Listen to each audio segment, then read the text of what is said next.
In business news today, three things to know. First, the gross domestic product shrinks for the first time in 3 years as the U.S. economy is battered even more than first suspected by the severe winter. Then, gold drops to a new low not seen since early February as seasonal weaknesses, easing political tensions, and a recovering U.S. economy continue to weigh on prices. And well, the White House hosts its first concussion summit to tackle safety issues among young athletes. Arisexchange starts right now.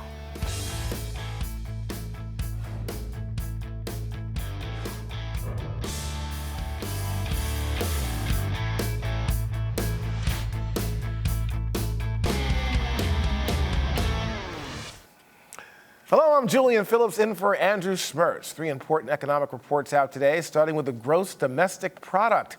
The Commerce Department today revised down its growth estimate to show the GDP shrinking in the first quarter and for the first time in 3 years at a 1% annual rate. But economists are confident the contraction was temporary. In a separate report from the Labor Department, applications for unemployment benefits last week dropped 27,000 to a seasonally adjusted 300,000. That's a 7-year low. And signed contracts to buy existing homes increased modestly by 0.4% in April, missing expectations, but a further sign of stabilization in the housing market. We'll have more on these economic indicators in a moment, but first, let's take a look at the closing numbers. Up across the board, the Dow closes at 698, the S&P 500 at 1920, and the Nasdaq ended the day at 4247. Now for a look at commodities. Gold closing at $1,255.10 an ounce, and oil closing at $103.56 per barrel. Well, turning back to the economy, we have Doug Handler joining us from Boston. He's a chief U.S. economist for IHS Global Insight. Welcome. Thank you, Julian.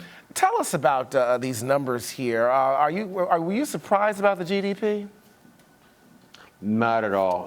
The revision in the first quarter growth was entirely expected, and as you said earlier, it really isn't anything to worry about going forward. If that's the case, though, what was the main cause of it? Well, as the quarter goes on, the Commerce Department has more and more data, and the new data that's come out in the last few weeks suggested that the first quarter was actually growing slower than we thought. So that drove the revision, and most of the change was a decline in the rate of inventory growth.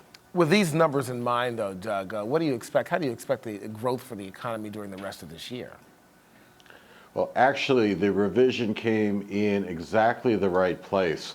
One of the problems we had been dealing with, the economy and in our forecast, was excessive inventory growth at the end of 2013 here. And now with the new data in 2014, it looks like that excessive growth, the overhang in inventories, has been reduced. So we're really looking forward to a good rest of the year.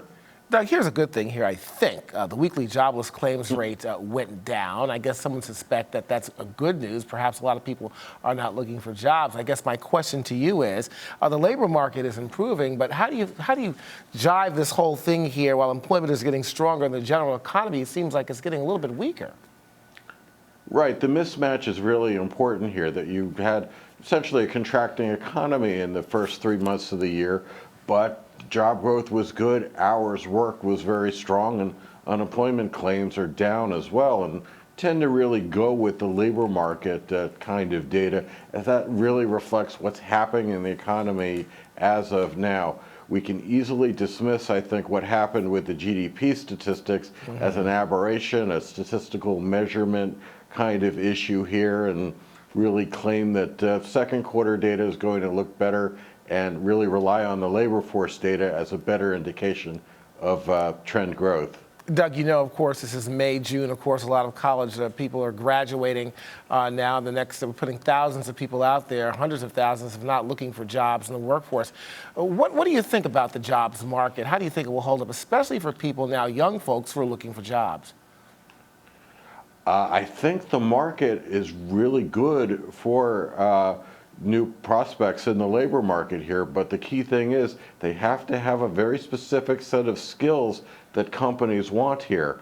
Job growth is good, but not great. The number of openings, though, at all the employers in the U.S. is actually growing, suggesting maybe that they're being very picky about who they hire and are just hiring in very special situations for people with specific skills who can add value to the company. So if you're a B major in philosophy, I'm not so sure your prospects are that good, but if you're an engineer, an accountant, can do something that firms can latch on to immediately, I like your chances of getting work. I'm glad you said that, too, because we're going to be doing a segment later on millennials. A lot of millennials are looking for service-type jobs, perhaps not making $80,000, $90,000 a year, $40,000, $50,000 a year, maybe less.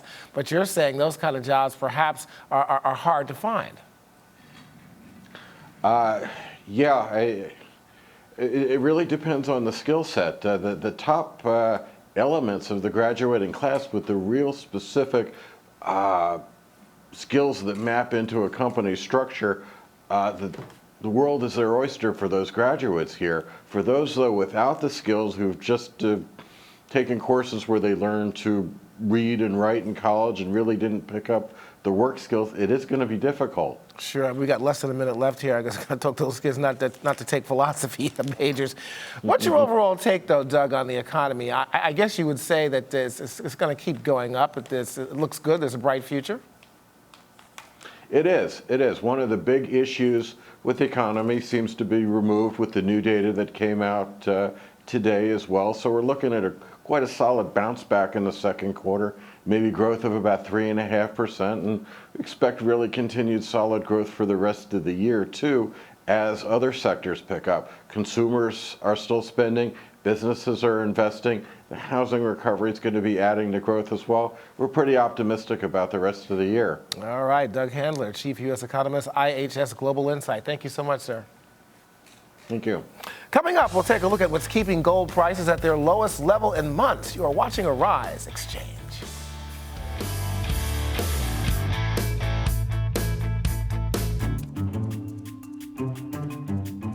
If I was building my own news network, first thing I think I'd want high-quality reporters, very educated, intelligent people.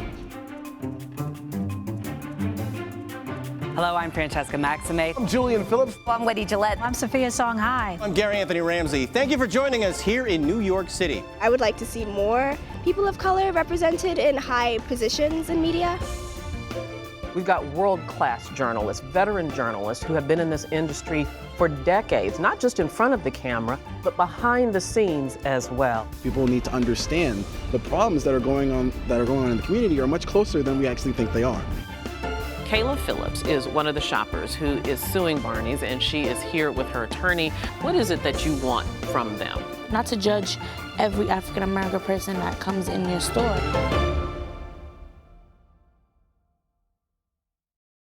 News can definitely be improved when reflecting diversity. A lot of mainstream news, they don't dive into it. Who wants to hear about negativity all the time? They only show what they think people want to know and not what people really should know. World-based stories, that's what I enjoy the most. I think diversity of news is important to the world so that everybody will be aware of their surroundings and what is happening today. Arise News, every culture, every angle.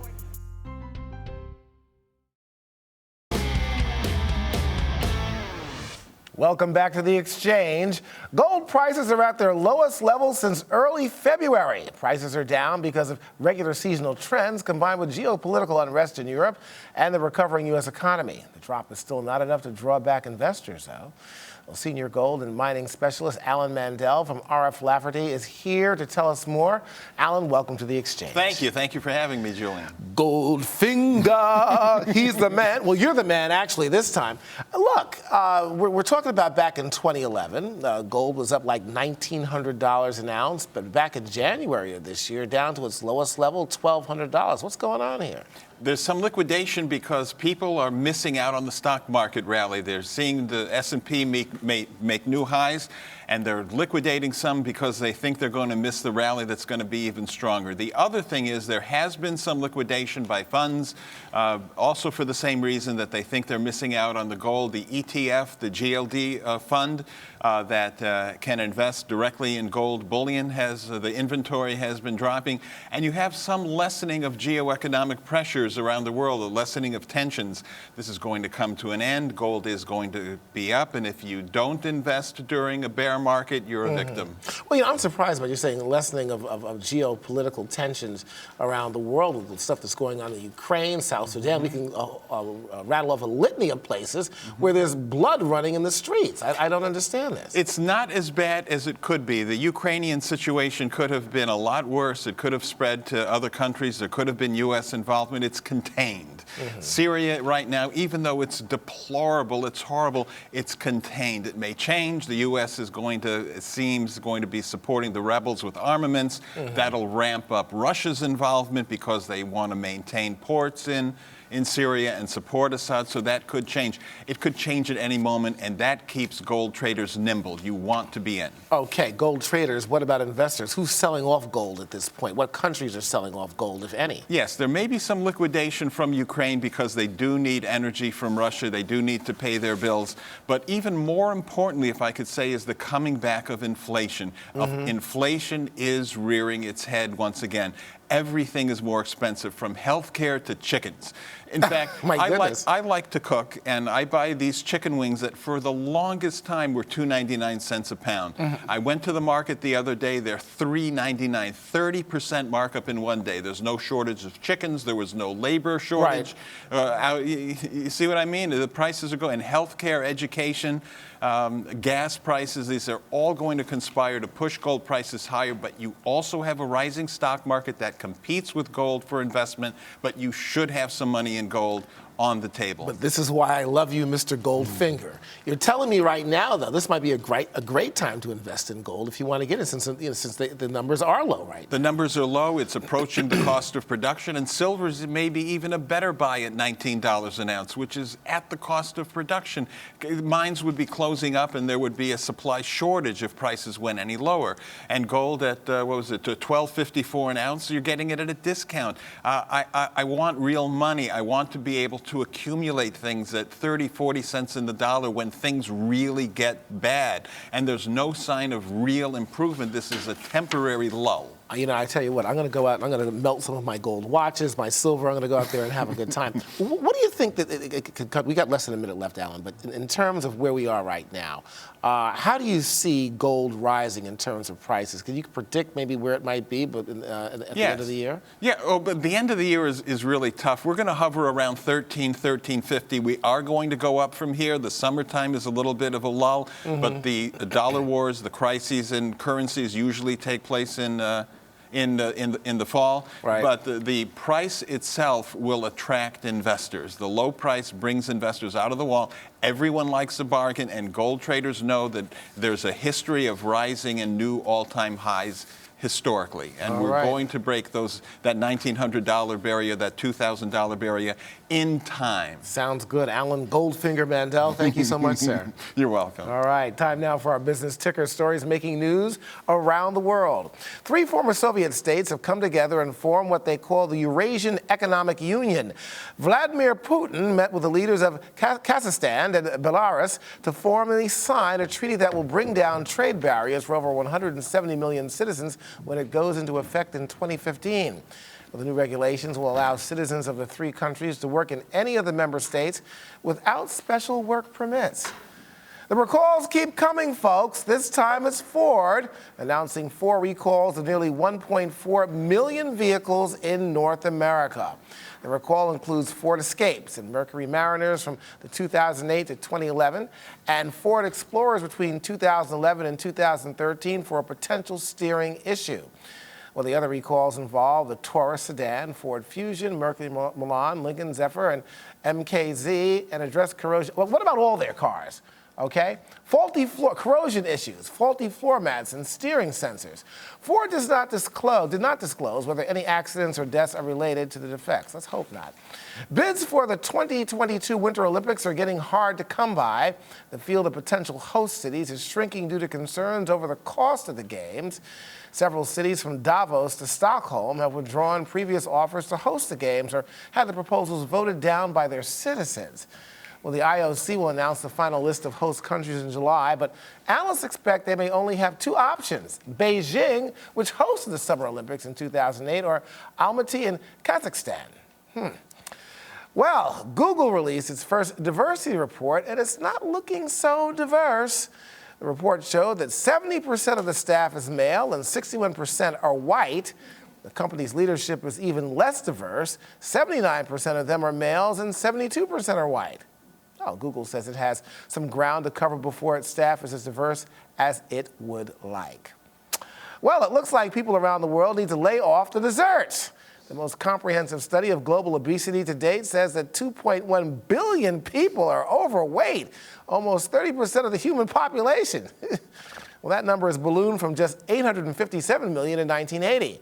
The study highlights that obesity is not just a problem for Western or first world countries, but is a crucial health issue in developing nations as well. We got to tighten those belts, folks. And the Italian police will be riding in style. Italy's state police are rolling out a new line of, get this, Lamborghinis. That's right, our crew is going crazy. Officers will patrol the highways in blue and white striped custom Lamborghinis that run about $300,000 each. Where are they getting the money? Where's Silvio? The model is designed to travel at high speeds that can top 202 miles per hour. You better have your roller skates on before you rob anyone in Rome. Ahead, move over, baby boomers. A new millennial mindset that puts passion ahead of profits is filling America's offices. You're watching The Exchange. Stay with us.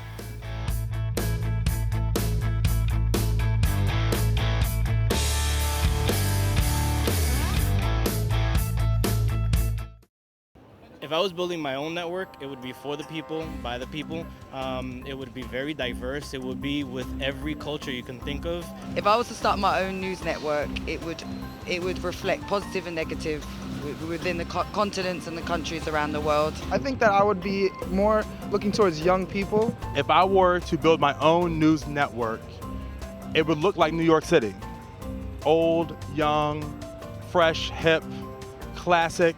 If I was to build my own news network, I would just have people from all over who are very connected and diverse. If I was to build my own news network, my own world network, I would love a correspondent in every country, every location, every city. I mean, it's kind of unrealistic, but how cool would it be to get local stories from the impoverished country, the impoverished city that we don't know about? Arise News, every culture, every angle.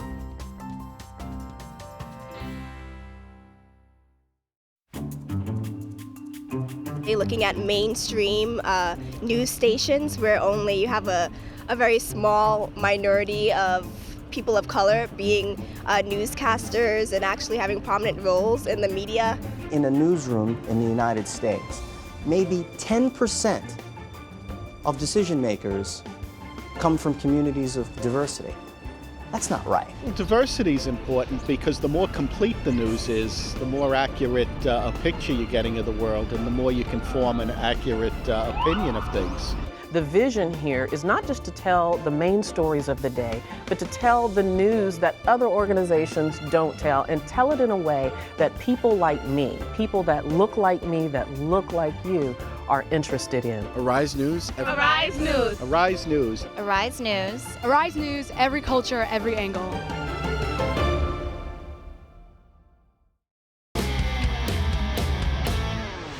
Welcome back to Arisexchange. Nearly 250,000 children and young adults go to the emergency room each year with concussions or other brain injuries sustained in sports activities.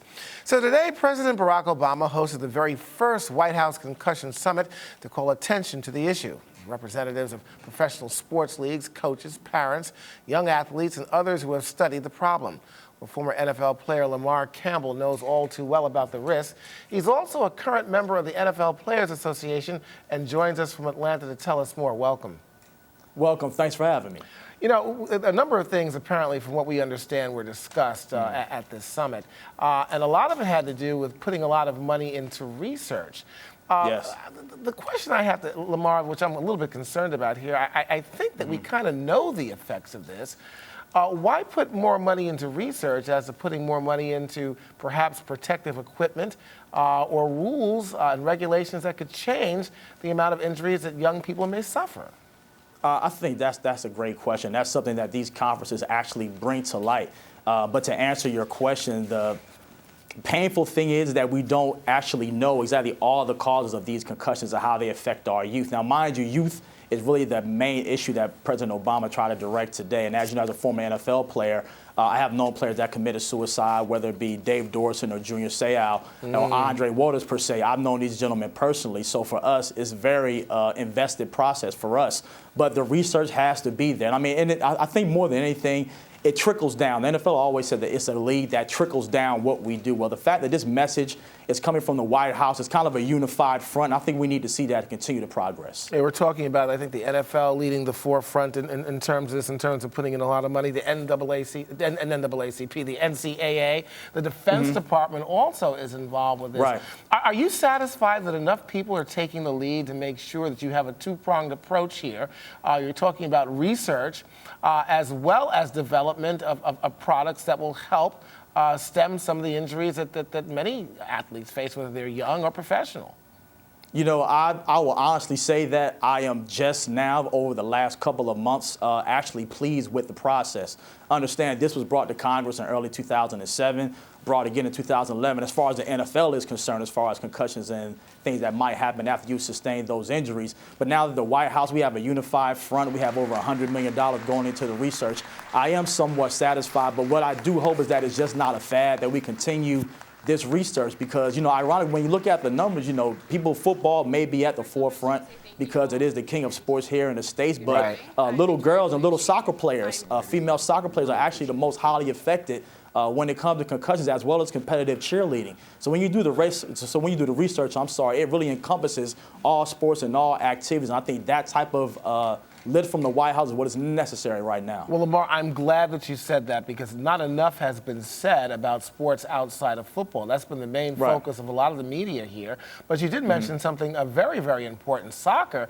And I didn't know about it. You mentioned something about, was it cheerleading or competitive cheerleading as well, yes. Cheerleading? I mean, yes. Once I've been involved with the concussion issue since I was retired, since 2007, 2008. And the more you read up on concussions and concussion awareness, the more you realize that it's not just football. We have these little girls, soccer players, whether it's competitive cheerleaders, that get on those pyramids that we've seen, but they fall, they get injured. So concussions are around male, female, whatever sport you might play, competitive or non-competitive. You know, it really is an issue. And with all the work and all the talk and mental health these days, they go hand in hand. So the more research that we can put into that, the better off I think we all will be. Okay, in terms of the amount of money that's going to have to be spent, we're talking about millions of dollars. We've got less than a minute here, Lamar. I would assume that a lot more is going to have to be done. Do you think that the government is going to have to get involved more with this? Or do you think the private sector, like the NFL, will have to spend a lot more money to make sure that people are safe? I think that the issue is going to be, I think the money is going to be there. I mean, one thing we know about the government and the NFL, there is money to go around. So I think the money is also always going to be there. The key is going to be the grassroots people that keep this motion moving forward. They keep this progress moving forward. They keep the research moving forward. And that's going to come from the parents who have to have some skin in the game. The players not thinking that they are wimps and actually saying that, yes, we are hurt. Because the NFL is a league of coercion. A lot of kids now are a lot smarter. They're understanding that their body and their likeness is a business. And I do believe that they're going to start taking care of themselves, whether they're male or female. So we have to educate these kids at a young age, and they'll take it from there. And that'll have to be the last word. Lamar Campbell, thank you so much. Thank you. Appreciate it. Sure enough. Next, money can't buy happiness, especially if you're a millennial. We'll talk about a new attitude towards happiness and income when we come back. You're watching Arisexchange.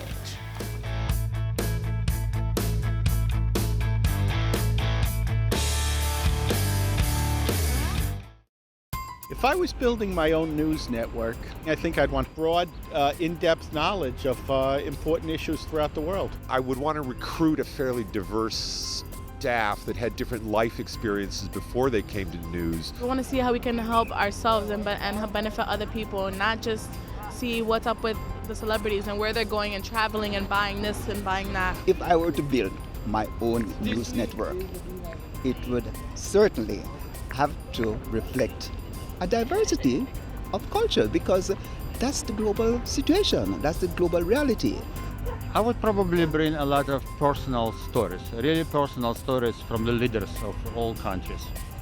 If I was to build my own news network, I would just have people from all over who are very connected and diverse. Arise News, every culture, every angle. I think that people in America do care about what happens throughout the world. Global warming is probably something that has to be addressed sooner rather than later. From Somalia and the genocide there, and that's something people don't know about. They have no idea the brevity of that situation. The first thing I think about when I think of Africa is like war and famine and disease. And right now with the tsunami that happened or the earthquakes in Japan, we always look out for other people. Arise News, every culture, every angle. Mainstream news has covered all of the issues of the world, which are like this, through a very narrow lens. And at Arise News, we do things different. We cover every culture, every angle. Our mission is to go to these places, to these communities, whether they're in Africa, whether they're in Europe, Asia, the United States, the Caribbean. And we're going to find these stories, and we're going to tell them to our audience. Stories that they probably never heard of before, and stories that they'll find interesting and engaging.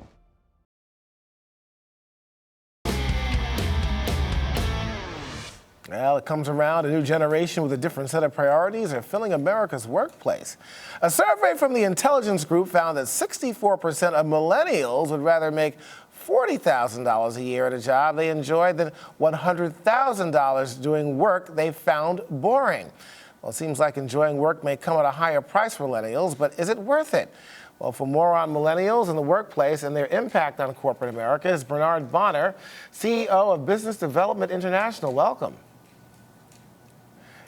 Thank you. Glad to be here. I'm surprised. Most people are going for the money, not with this group of folk.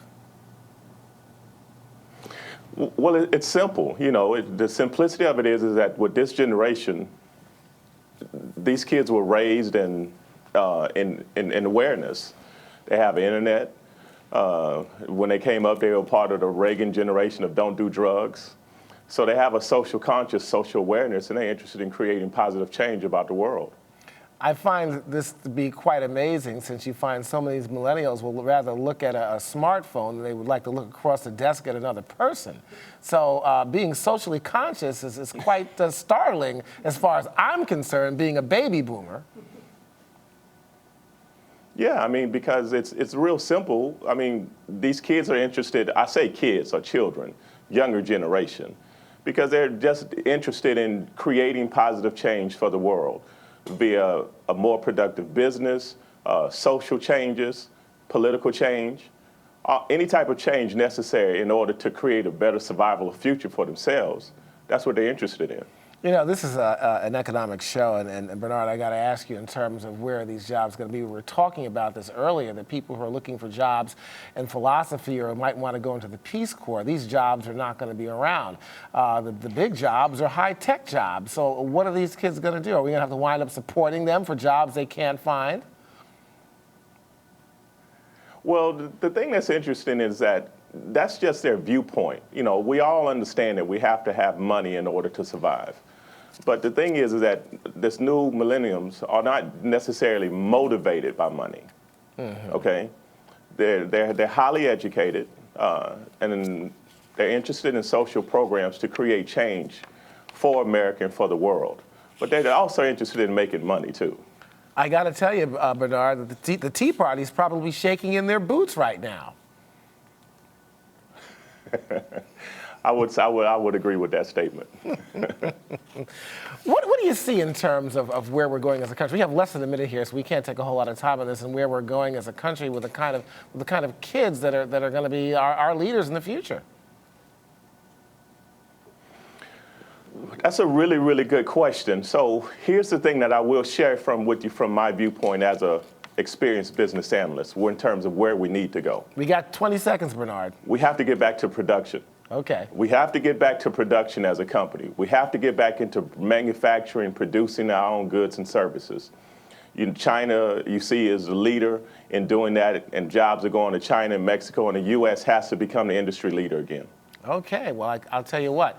We will see exactly what happens there. I mean, I'm kind of breathing a sigh of relief for some of these kids. Bernard, thank you so much. Tomorrow on Arisexchange, we'll take a look at what's taking a toll on the golf market. Now for another look at the markets. Again, all ending up, the Dow closing at 16,698, the S&P 500 at 1920, and the NASDAQ end of the day at 4227. We will see you here tomorrow. Take care.